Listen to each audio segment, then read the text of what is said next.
पढ़ना है प्रबल अम्ल और दुर्बल अम्ल। तो प्रबल अम्ल और दुर्बल अम्ल क्या होता है? प्रबल का मतलब होता है मजबूती, क्या होता है?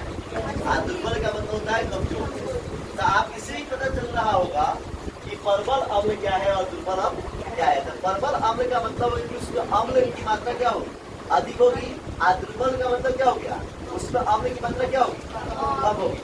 तो आप देखो इसकी परिभाषा में लिखा गया है कि प्रबल अम्ल वह अम्ल जो जल में पूर्ण रूप से घुलकर या जल में पूर्ण रूप से घुलकर H प्लस आयन अधिक मात्रा को उत्पन्न करता है, उसे हम लोग क्या कहते हैं? प्रबल अम्ल कहते हैं। मतलब H प्लस आयनिक होगा, मतलब किसी भी विलयन में जब अम्ल घुलेगा, ये जरूरी कि जल के ही विलयन में घुले, किसी भी विलयन में क्या होगा? जब घुलेगा तो उसमें जब क्या होगा? पूर्ण रूप से आयनित होगा। जब पूर्ण रूप से क्या होगा? आयनित होगा, तब वो क्या होगा? अधिक मात्रा में H प्लस आयन देगा।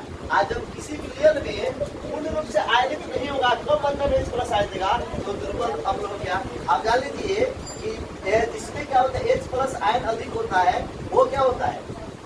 वो प्रबल अम्ल होता है। और जिसमें H प्लस आयन क्या होता है?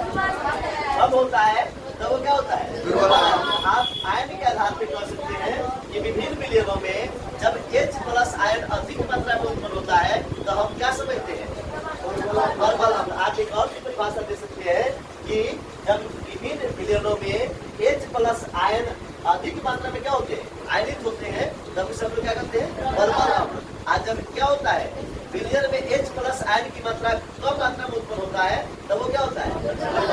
यानी अधिक हुआ H प्लस आयन क्या हो गया? प्रबल। और कम हुआ H प्लस आयन उत्पन्न क्या हुआ? दुर्बल। क्लियर समझ में आ गया? तो आपने क्या समझा? प्रबल अम्ल और दुर्बल। अब हम लोग पढ़ेंगे प्रबल क्षारक और दुर्बल क्षारक। तो आप इन चीजों को भी समझ सकते हैं कि जिसमें क्या होगा? अधिक मात्रा में OH माइनस में क्या होगा? उत्पन्न होगा, तो क्या होगा? प्रबल क्षारक होगा। आज जिसमें क्या होगा?